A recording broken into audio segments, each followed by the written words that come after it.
ಸಹಕಾರ. ಗ್ರಾಮೀಣ ಆರ್ಥಿಕತೆಯ ಜೀವನಾಡಿಯಾಗಿರುವ ಸಹಕಾರ ವಲಯವನ್ನು ಬಲಪಡಿಸುವುದು ನಮ್ಮ ಸರ್ಕಾರದ ಆದ್ಯತೆಯಾಗಿದೆ. 23-24ನೇ ಸಾಲಿನಲ್ಲಿ ಬಡ್ಡಿ ರಹಿತ ಅಲ್ಪಾವಧಿ ಸಾಲವನ್ನು 3 ಲಕ್ಷ ರುನಿಂದ 5 ಲಕ್ಷ ರುಗಳಿಗೆ ಹಾಗೂ ಮಧ್ಯಮಾವಧಿ ಮತ್ತು ದೀರ್ಘಾವಧಿ ಸಾಲವನ್ನು 3% ಬಡ್ಡಿ ದರದಲ್ಲಿ 10 ಲಕ್ಷ ರುನಿಂದ 15 ಲಕ್ಷ ರುಗಳಿಗೆ ಏರಿಸುವ ಮಹತ್ತರ ಕ್ರಮ ತೆಗೆದುಕೊಂಡಿದೆ. ಪ್ರಸಕ್ತ ಸಾಲಿನಲ್ಲಿ ರಾಜ್ಯದ 36 ಲಕ್ಷಕ್ಕಿಂತ ಹೆಚ್ಚಿನ ರೈತರಿಗೆ 27,000 ಕೋಟಿ ರುಗಳಷ್ಟು ದಾಖಲೆಯ ಸಾಲಗಳನ್ನು ವಿತರಿಸುವ ಗುರಿ ಹೊಂದಲಾಗಿದೆ. ಸಹಕಾರಿ ಬ್ಯಾಂಕುಗಳ ಆರ್ಥಿಕ ಸ್ಥಿರತೆಯನ್ನು ಕಾಪಾಡಲು ಈ ಕೆಳಕಂಡ ಕ್ರಮಗಳನ್ನು ಕೈಗೊಳ್ಳಲಾಗುವುದು.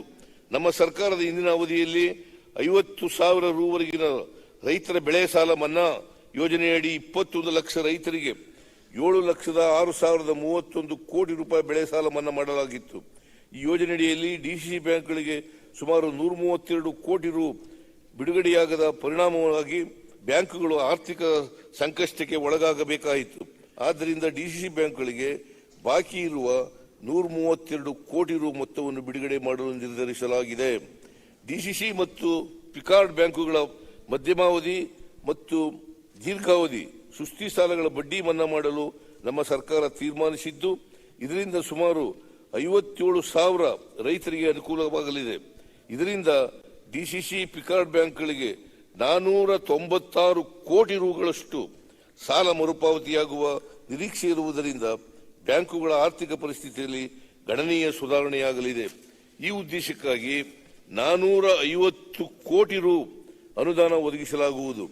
ಕರ್ನಾಟಕ ಕೃಷಿ ಬೆಲೆ ಆಯೋಗವು ತನ್ನ ವರದಿಯಲ್ಲಿ 26 ಬೆಳೆಗಳನ್ನು ಕರ್ನಾಟಕದಲ್ಲಿ ಪ್ರಮುಖವಾದವು ಎಂದು ಗುರುತಿಸಿದ್ದು, ಇವುಗಳಲ್ಲಿ 16ಕ್ಕೆ ಮಾತ್ರ ಕೇಂದ್ರ ಸರ್ಕಾರ ಕನಿಷ್ಠ ಬೆಂಬಲ ಬೆಲೆ ಘೋಷಿಸುತ್ತಿದೆ. ಆದ್ದರಿಂದ ಕರ್ನಾಟಕ ರಾಜ್ಯದ ಇತರ ಪ್ರಮುಖ ಬೆಳೆಗಳಾದ ಅಡಿಕೆ, ಈರುಳ್ಳಿ, ದ್ರಾಕ್ಷಿ, ಮಾವು, ಬಾಳೆ ಮತ್ತು ಇತರ ತೋಟಗಾರಿಕಾ ಬೆಳೆಗಳಿಗೂ ಕನಿಷ್ಠ ಬೆಂಬಲ ಘೋಷಿಸುವಂತೆ ಕೇಂದ್ರ ಸರ್ಕಾರಕ್ಕೆ ಒತ್ತಾಯಿಸಲಾಗುವುದು. ಕೃಷಿ ತಜ್ಞ MS ಸ್ವಾಮಿನಾಥನ್ ಅವರಿಗೆ ಭಾರತ ರತ್ನ ನೀಡಿರುವುದು ಸಂತೋಷದ ವಿಷಯ. ಅವರ ಅಧ್ಯಕ್ಷತೆಯ ಸಮಿತಿ ವರದಿ ಶಿಫಾರಸು ಮಾಡಿದಂತೆ ಕನಿಷ್ಠ ಬೆಂಬಲ ಬೆಲೆಯನ್ನು ವ್ಯವಸಾಯಕ್ಕೆ ತಗುಲುವ ವೆಚ್ಚ ಮತ್ತು 50% ಲಾಭಾಂಶ ಆಧಾರದಡಿ ನಿಗದಿ ಮಾಡುವಂತೆ ಕೇಂದ್ರ ಸರ್ಕಾರವನ್ನು ಒತ್ತಾಯಿಸಲಾಗುವುದು. ಮಾಧ್ಯಮಿಕ ಮತ್ತು ಫೆಡರಲ್ ಹಾಗೂ ಅಪೆಕ್ಸ್ ಬ್ಯಾಂಕ್ ಸರ್ಕಾರಗಳ ಮಂಡಳಿಯಲ್ಲಿ ಪರಿಶಿಷ್ಟ ಜಾತಿ, ಪರಿಶಿಷ್ಟ ಪಂಗಡ, ಹಿಂದುಳಿದ ವರ್ಗ ಹಾಗೂ ಮಹಿಳೆಯರಿಗೆ ಮೀಸಲಾತಿ ತರಲು ಅಧಿನಿಯಮಗಳಿಗೆ ತಿದ್ದುಪಡಿ ತರಲಾಗುವುದು. ಕೃಷಿ ಉತ್ಪನ್ನ ಸಂಸ್ಕರಣೆ,